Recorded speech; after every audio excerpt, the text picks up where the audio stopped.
IRCTC के आज के दिन आए हैं रिजल्ट्स। इससे पहले हम रिजल्ट्स को डिस्कस करें, मोर देन दैट एक ऐसा स्टॉक है जिसे टेक्निकली डिटेल में स्टडी करना जरूरी है। पहले यह समझना पड़ेगा कि रिटेल इन्वेस्टर्स ने आईआरसीटीसी में भर भर के अपनी पोजीशन क्यों बनाई है। तीन मेजर कारण हैं। सबसे पहले, हमें हमेशा बताया गया है कि एक ऐसी कंपनी जो मोनोपोली है उसे कोई टच नहीं कर सकता, आराम से बाय एंड फॉरगेट कर दीजिए। सेकंड, एक ऐसी कंपनी जिसको आप डे टू डे लाइफ में यूज करते हैं या फिर अपने आंखों के सामने देखते हैं, जैसे कि रेलवेज हो गई। रेगुलरली हम आए दिन रेलवेज को यूज करते हैं, ट्रेन को यूज करते हैं, तो ऐसी चीज जिसको हम रेगुलरली यूज कर रहे हैं वो बेस्ट इन्वेस्टमेंट हो सकता है, हमें हमेशा बताया गया है। And third and most important, एक ऐसी कंपनी जिसमें ओनरशिप बहुत ही क्लियर हो और सिंगल ओनरशिप हो मेजॉरिटी स्टेक के लिए, वहां पे कहीं कोई दिक्कत नहीं होती है। ये बेसिक पॉइंट्स है जो हमें बताए गए स्पेशली बाय एंड फॉरगेट करने के लिए। ऐसा नहीं है कि आईआरसीटीसी ने रिजल्ट्स नहीं दिए या फिर रिटर्न्स नहीं दिए, भर भर के रिटर्न्स भी दिए, पर अभी ऑफ लेट थोड़ा सा प्रेशर में चल रहा है, जिसकी वजह से काफी सारे इन्वेस्टर्स फंसते जा रहे हैं। अगर इस बार के रिजल्ट्स की बात करें तो ईपीएस आया 3.1 के ऊपर का, जो अच्छा हो जाता है, अमेजिंग है, पर वापस से दिक्कत आई है मार्जिन से रिलेटेड, जो 35% पे वापस से रिड्यूस हुआ है। मार्जिन में यह नहीं कह रहा कि कम है, पर जो एक्सपेक्टेड था फिगर उससे कम है। अगर हम बात करें प्रॉफिटेबिलिटी की, इबिडा की, सारे के सारे फिगर्स या तो एक्सपेक्टेशंस के लाइन में आए हैं या फिर एक्सपेक्टेशन से थोड़े से बेटर ही आए, तो ऐसा कोई दिक्कत की बात नहीं होती है। मतलब फंडामेंटली आज के दिन बात करें तो स्टॉक को हम ओके ओके बोल सकते हैं। अब हमें डिटेल में स्टडी करना पड़ेगा टेक्निकल लेवल पे स्टॉक को जाके कि भैया टेक्निकली कौन कौन से हैं इंपॉर्टेंट लेवल। चलिए चलते सीधा स्क्रीन पर और एक एक पॉइंट को डिस्कस करते हैं। सबसे पहले आप देखेंगे यहां पे बार बार नीचे के लेवल पे, स्पेशली 600 के लेवल पे हमें बाउंस बैक देखने को मिला है। सबसे इंपॉर्टेंट लेवल होता है आईआरसीटीसी के लिए 660 का। ये लेवल क्यों इंपॉर्टेंट है मैं आपको बताने की कोशिश करता हूं। आप यहां पे चेकआउट करिएगा, यहां पे हो गया, यहां पे हो गया। बार बार आईआरसीटीसी ने 660 के लेवल पे सपोर्ट लिया था और सपोर्ट लेके बाउंस बैक किया था। यहां पे जब कंप्लीट वापस से ओएफएस और नया ऑर्डर आए थे मार्केट में, नए स्टॉक्स आए थे मार्केट में, जिसकी वजह से प्रेशर में गया था, यहां पे भी एक्सपेक्टेड था कि जो ये सपोर्ट लाइन है इसी के आसपास सपोर्ट लेता है क्या, देखना इंपॉर्टेंट होगा। पर इसने इस सपोर्ट लाइन को ब्रेक किया। मतलब क्या होता है सपोर्ट लाइन का, आप समझिए। बार बार 660 के लेवल पे काफी सारे बायर्स थे जो आते थे, स्टॉक को बाय कर लेते थे और यहीं से ये स्टॉक चल जाता था, हमने बार बार देखा था। पर इस बार स्टॉक को बायर से ज्यादा सेलर आ चुके थे इस लेवल पे और स्टॉक टूट के 600 के लेवल पे जा चुका था, जो इसका एक नया सपोर्ट बन चुका है। तो अब इस स्टॉक के लिए 600 का लेवल एक नया सपोर्ट है और 660 जो पहले सपोर्ट का एरिया था, क्योंकि यहां पे बार बार बायर्स आ रहे थे, अब इसको खैच के ऊपर ले जाने में थोड़ी सी दिक्कत हो सकती है। तो जब भी ये स्टॉक 660 के ऊपर जाता है, स्विंग ट्रेडिंग के पर्सपेक्टिव से एक स्ट्रेंथ पकड़ता है और इमीडिएटली हमें 680 के टारगेट्स और यहां तक के टारगेट्स, रफली 700 जो लेवल होता है, यहां तक के टारगेट्स मिल सकते हैं। तो हमें स्विंग के ऊपर ध्यान देना इंपॉर्टेंट होगा। पोजिशनल बेसिस पे बात करें तो स्टॉक काफी वीक है। एक बार अगर हम वीकली चार्ट भी स्टॉक के चेकआउट करेंगे तो हमें रियलाइज होगा कि अभी हम वीकली बेसिस पे इस चार्ट में कुछ भी करने की कोशिश नहीं करेंगे। ये कंप्लीटली थोड़ा सा डाउन ट्रेंड में और नीचे की साइड प्रेशर में आया हुआ है। एटलीस्ट हमें 780 तक के लेवल में यहां पे वेट करना पड़ेगा वीकली बेसिस पे, स्पेशली अगर हम कोई भी पोजिशनल ट्रेड लेना चाहते हैं तो यहां तक का लेवल, कंजेशन का लेवल हमारे सामने आ जाता है। आई होप यहां पे आईआरसीटीसी से रिलेटेड आप इंपॉर्टेंट पॉइंट्स को समझ पाए होंगे और ये भी समझ पाए होंगे किस तरीके से एक ऐसा लेवल जो पहले डिमांड का लेवल का था, अब वो सप्लाई का लेवल होगा। इवन आप यहां पे भी चेकआउट कर सकते हो, यहां पे बार बार ये 660 के लेवल से रेजिस्टेंस फेस कर रहा है, बिकॉज अब यहां पे सप्लाई आती जाएगी। देखिए, एक लाइन जो ट्रेंड लाइन होती है ना, वो सिंगल लाइन ही सपोर्ट और रेजिस्टेंस कैसे काम कर सकते हैं, डिपेंड करता है आप आ कहां से रहे। अगर आप ऊपर से आ रहे हैं तो ये सपोर्ट का काम करेगी लाइन। एक बार आपने इस लाइन को तोड़ दिया और आप नीचे से जा रहे हैं तो सेम लाइन जो अभी तक आपके लिए सपोर्ट थी, आपके लिए बन जाएगी रेजिस्टेंस। इसीलिए अभी 660 का लेवल इंपॉर्टेंट हो जाता है रेजिस्टेंस के लिए, और इसके ऊपर जाने के बाद ही इस स्टॉक में कोई ट्रेड हमें मिल पाएगी। आई होप आपको ये स्टडी करने में मजा आया होगा। अब चलते हैं आज के हम पहले पार्ट पे, जिसका नाम है मार्केट टुडे। सबसे पहले अगर हम इंडेक्स को चेकआउट करें तो Nifty, Sensex, bank Nifty, mid cap index, चारों के चारों इंडेक्स न्यूट्रल थे। और कल के दिन अगर आपने अनंत का फंडा देखा हो, देखिए कई बार क्या होता है, एक दिन अनंत का फंडा में जो हम स्ट्रैटेजी की बात करते हैं थोड़ी सी ऊपर नीचे हो जाती है, बहुत कमेंट आते हैं। मैं तो खुद कह रहा हूं कि भाई हर दिन मैं सही नहीं हो सकता, पर जिस दिन मैं सही हूं, अगर मैं अच्छा प्रॉफिट कर रहा हूं और जिस समय अगर मैं थोड़ा सा गलत भी हो रहा हूं और या फिर हमारी कोई ट्रेड इनिशिएट नहीं हो रही, हम वेट एंड वॉच कर रहे हैं, तो मोटा पैसा कमा के जाएंगे। कल के दिन आज के लिए हमारी सिंगल स्ट्रैटेजी थी कि कॉल और पुट दोनों बेच देना। 2 घंटे के स्टार्टिंग में ही आपको रफली 70 से 75% का ऑप्शन प्रीमियम डीके हो गया था और एंड तक तो 100% का डीके था। अगर आप open for all free Telegram join नहीं करें तो उसको जरूर ज्वाइन कर लीजिएगा। इन्वेस्ट आज फॉर कल उसका नाम है। यह है ओरिजिनल चैनल का स्क्रीनशॉट और डिस्क्रिप्शन में आपको लिंक भी मिल जाएगा। वहां पे काफी सारी चीजें लाइव मार्केट में अपडेट होती रहती है, आपको हेल्प हो सकती है। तो कल जो हमने आज के लिए डिस्कस किया, मार्केट वॉज काइंड और एग्जैक्टली वैसा ही हुआ। आईटी, मीडिया, पीएसयू वापस से आउट परफॉर्म करे, जैसे कि अगेंस्ट में मेटल्स, रियलिटी और ऑटो थोड़ा सा अंडर परफॉर्म करे।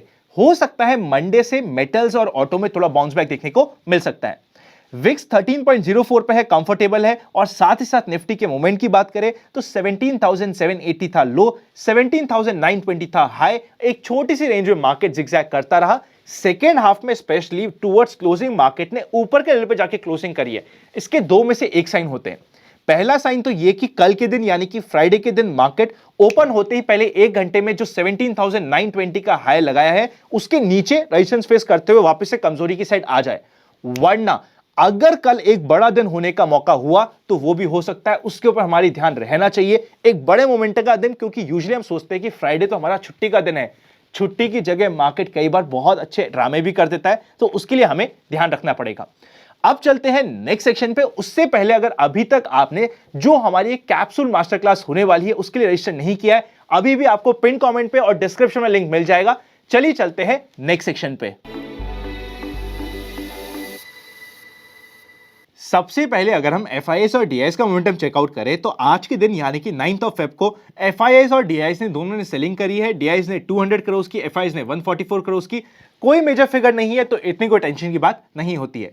जनरल मार्केट ट्रेंड अभी के दिन पे चल रहा है न्यूट्रल पे, और साथ ही साथ अभी हमें ध्यान रखना पड़ेगा कि पुट कॉल रेशियो आज के दिन रफली था 1 के आसपास, तो काफी कंफर्टेबल था। अब कल के लिए ना सबसे बेस्ट मोमेंटम ये होता है कि अगर मार्केट कल के दिन, देखिए या तो कल पहले 1 घंटे में जो एक परफेक्ट टाइम हो जाता है मार्केट को, ये वाला लेवल 17,920 के लेवल को क्रॉस करके ऊपर निकलता है पहले के 1 घंटे में, तो ये इंटरेस्टिंग प्ले हो सकता है। अगर पहले के आधी 1 घंटे में नहीं निकला तब फिर हम इस रिवर्सल का वेट करेंगे। रिवर्सल मतलब कि अगर कल फर्स्ट हाफ में थोड़ा बहुत ये टाइम पास करता है, यहां पे थोड़ा नीचे जाता है और फिर निकलता है 17,920 के ऊपर, तो ये परफेक्ट ट्रेड हो जाती है। इसी के अगेंस्ट में सपोज करते हैं मार्केट में हल्का फुल्का गैप अप होता है और सीधा 17,920 को क्रॉस करता है, तो एक प्यारी सी ट्रेड हमें यहां पे मिल सकती है। टारगेट्स बड़े नहीं रहेंगे, पर हाँ यहां पे हमारे सामने एक ट्रेड जरूर सामने आ जाएगी जो हमें इमीडिएटली 18,050 तक के लेवल के लिए मार्केट में इमीडिएटली रेडी कर देगी। 18,000 के लेवल पे छोटा सा रेजिस्टेंस रहेगा, पर आई थिंक अब ये रेजिस्टेंस कोई मेजर नहीं रहेगा क्योंकि मार्केट यहां पे थोड़ा टाइम बिता चुका है, तो 18,000 को डिसाइसिवली इमीडिएटली क्रॉस कर सकता है। कल के दिन का बड़ा दिन होना है तो बेस्ट सिनेरियो ये होता है या तो मॉर्निंग से ही सीधा निकालने की कोशिश करे या फिर 1 बजे के बाद पॉजिटिव साइड पे निकाले, तभी कोई मजा हमें आ सकता है। इसी के अगेंस्ट में अगर हम नेगेटिव साइड की बात करें तो बहुत सिंपल सी ट्रेड है।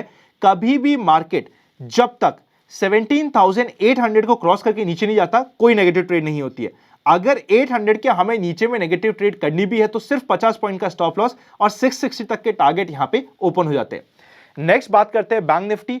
41,800 के ऊपर ही बैंक निफ्टी में कोई हमें पॉजिटिव ट्रेड मिल पाएगी। और अगर नेगेटिव साइड की बात करें तो कभी भी मार्केट में ये जो हमारा इंपॉर्टेंट लेवल हो रहा है प्राइस एक्शन पे, आप देख सकते हो ये रफली लेवल आ रहा है 41,200 का।